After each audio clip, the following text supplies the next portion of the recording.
सावधान, हम बहुत ज्ञानी हैं, हम बहुत विद्वान हैं, हम बहुत समझदार हैं। पथिक जी कहते सावधान रहना। क्यों? कहाँ कब मन बिगड़ जाए, कहाँ कब मन बिगड़ जाए, विचारों का भरोसा क्या। इसलिए नित्य सत्संग की आवश्यकता है। मनुष्य के स्वभाव को महापुरुषों ने, क्षमा करिएगा, कुत्ते की पूंछ बताया है। भैया मनुष्य का स्वभाव क्या है? कुत्ते की पूंछ। आप बताओ, कुत्ते की पूंछ सीधी होती है कि टेढ़ी? कहिए कहिए। टेढ़ी। कुत्ते की पूंछ टेढ़ी है। सत्संग क्या है? सत्संग पाइप है। हम लोग छोटे थे और जब कलकत्ता से भैया गांव जाते थे दीदी, तो गांव में एक मिठाई मिलती थी, फोफी। पापड़ जैसी होती थी, गोल गोल, लंबी लंबी, पीले रंग की, लाल रंग की और हरे रंग की। तो हम लोग उसको अंगुलियों में लगा लगा के खाते थे। यहां भी मिलता होगा भैया, खाए हैं फोफी? यहां कुछ और नाम होगा उसका। हाँ, पोना, पोना, पोना। हाँ हाँ, जो भी आप कह रहे हैं वही है। हाँ, फोफी बीच से खोखली होती है, पाइप, लोहे की पाइप। कुत्ते की टेढ़ी पूंछ को लोहे की पाइप में डाल के बांध दीजिए, तो पाइप में गई तो पूंछ टेढ़ी रही कि सीधी? आप बताओ। सीधी हो गई। उसी तरह डाल के पाइप को बांध दीजिए और 12 साल छोड़ दीजिए। 12 साल बाद जैसे आप पाइप निकालेंगे फिर उसकी पूंछ टेढ़ी हो जाएगी। 12 साल में भी सीधी होने वाली नहीं है। उसी प्रकार माई बाप मनुष्य का स्वभाव है, टेढ़ा है। जब तक सत्संग की पाइप में जग गया रहता है तब तक सीधा बना रहता है, और जैसे सत्संग से दूर हुआ फिर टेढ़ा हो जाता है। इसलिए सत्संग निरंतर। पथिक जी की रचना है, अरे सदा जो सुसंगति में आते रहेंगे, आएंगे नहीं, आते रहेंगे, वो जीवन को अपने सजाते रहेंगे। क्यों कह रहा हूं? गरुण जी महाराज, भगवान के अत्यंत निकट रहने वाले गरुण जी महाराज, एक दिन उनको भी मोह हो गया और संशय हो गया। आप दर्शन करो, हमारी आपकी क्या गिनती है। वो भगवान युद्ध में नागपाश में बंधे। गरुड़ जी को नारद जी ने कहा कि जाइए, भगवान नागपाश में बंधे हैं रण क्षेत्र में, उनको उस नागपाश के बंधन से गरुड़ जी आप मुक्त करिए। क्यों? गरुड़ सांप को खा लेते हैं। तो कहा नारद जी ने, आप जाइए मुक्त करिए भगवान को।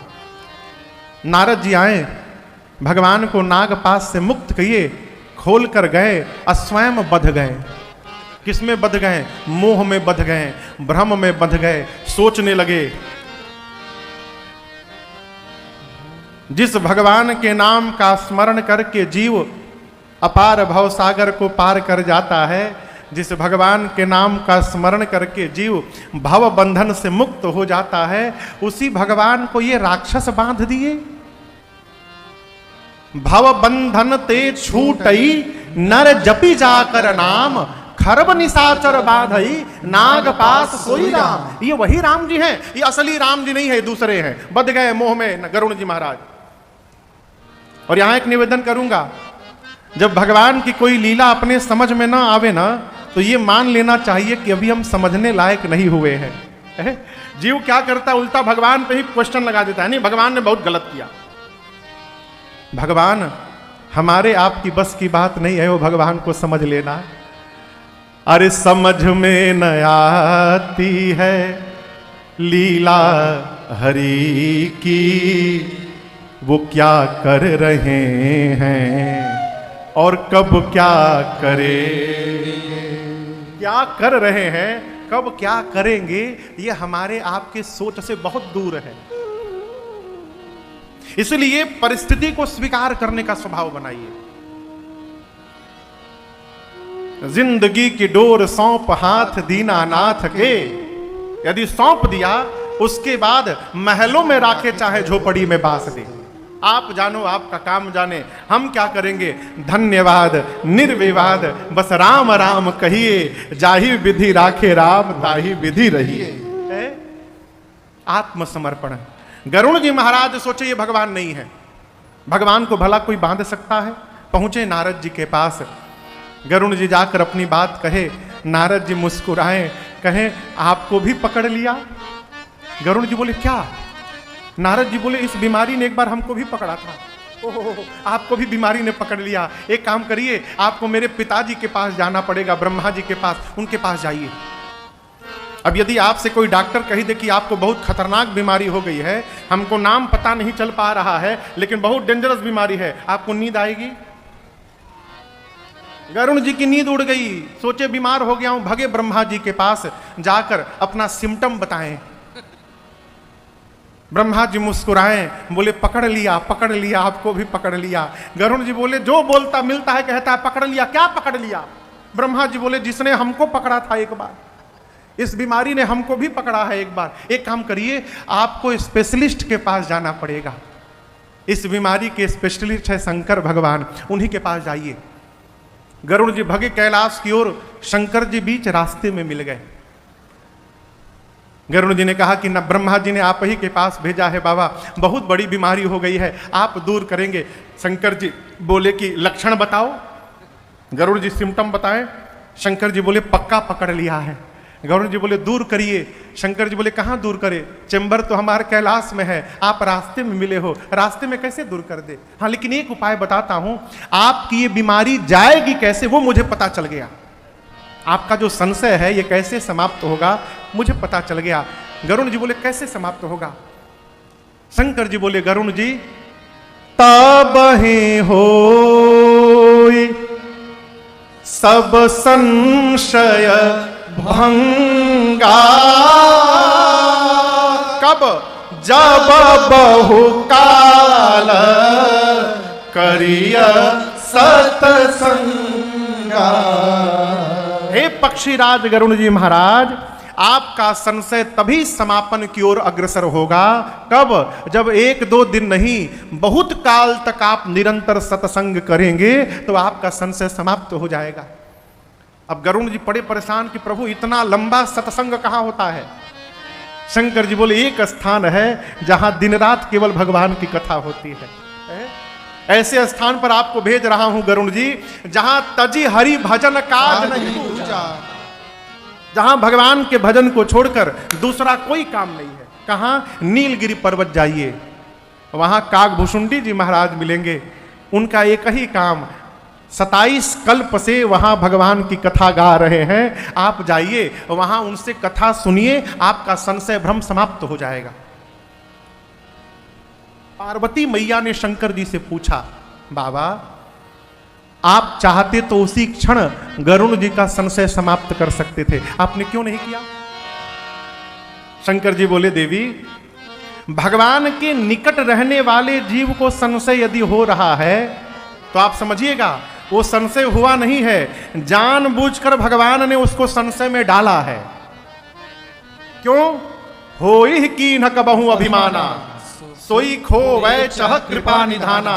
अवश्य गरुण जी महाराज कभी न कभी जीवन में अभिमान किए होंगे और आज भगवान इनको संशय भ्रम में डालकर उस अभिमान को समाप्त करना चाहते हैं। इसलिए मैं बीच में विघ्न नहीं बनना चाहता था, मैंने उनका संशय दूर नहीं किया। पहला कारण। दूसरा कारण, गरुण जी महाराज पक्षी हैं और जिनके पास कथा सुनने के लिए मैंने भेजा है वो कागभूषुंडी जी भी पक्षी हैं। एक पक्षी को पक्षी की भाषा ठीक से समझ में आएगी, इसलिए मैंने नहीं सुनाया, उनको कागभूषुंडी जी के पास भेज दिया। कागभूषुंडी जी के आश्रम की ओर बढ़े गरुण जी महाराज और आप दर्शन करिए। अभी कागभूषुंडी जी का दर्शन नहीं हुआ, उनके आश्रम का केवल दर्शन हुआ। कल्पना करिए ये पांडाल आश्रम है,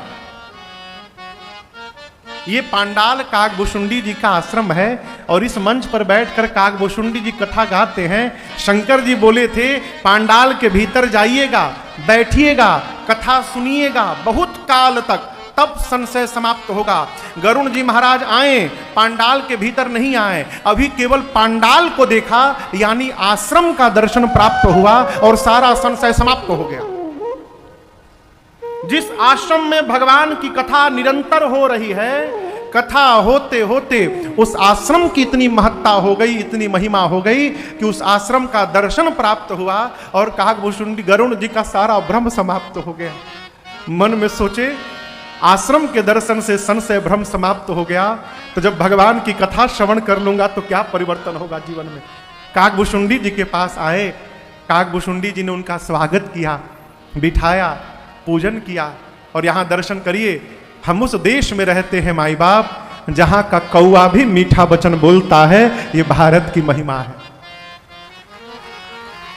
भारत वो भूमि है जहां कौवा भी आकर यदि भगवान के भजन में लग जाए तो उसकी वाणी में भी मधुरता आ सकती है। हम तो आप मनुष्य हैं साहब। करी पूजा समेत अनुरागा, मधुर वचन तब बोले कागा। काकभूषुंडी जी ने मधुर वचन में कहा, हे राजा जी, हे पक्षीराज गरुण जी, आप क्यों आए हैं यहां पर। तब गरुण जी बोले, सुनहु तात जेहि कारण आयो, सो सब भयउ तरस तब पायो। सुनहु तात जेहि कारण आयो, सो सब भयउ तरस तब पायो। देखि परम पावन तब आश्रम, गयो मोह संशय नाना भ्रम। देखि परम पावन तब आश्रम, गयो मोह संशय नाना भ्रम। अब श्री राम कथायति पावनी, सदा सुखद दुख पुंजन सावनी। अब श्री राम कथा अति पावनी, सदा सुखद दुख पुंजन सावनी। सादर तात सुनावहु मोहि, सादर तात सुनावहु मोहि। हाँ सादर तात सुनावहु मोहि। सादर तात सुनावहु मोहि। बार बार विनमौ प्रभु तोरे राम कथा। जय श्री राम कथा, जय जय राम कथा, जय श्री राम कथा। इसे श्रवण कर मिट जाती है, इसे श्रवण कर मिट जाती है। कथा श्रवण कर मिट जाती है, कथा श्रवण कर मिट जाती। 100 जन्म जन्म की व्यथा हो। जय जय राम कथा, जय श्री राम कथा, जय जय राम कथा, जय श्री राम कथा, जय जय राम कथा, जय श्री राम कथा, जय जय राम कथा, जय श्री राम।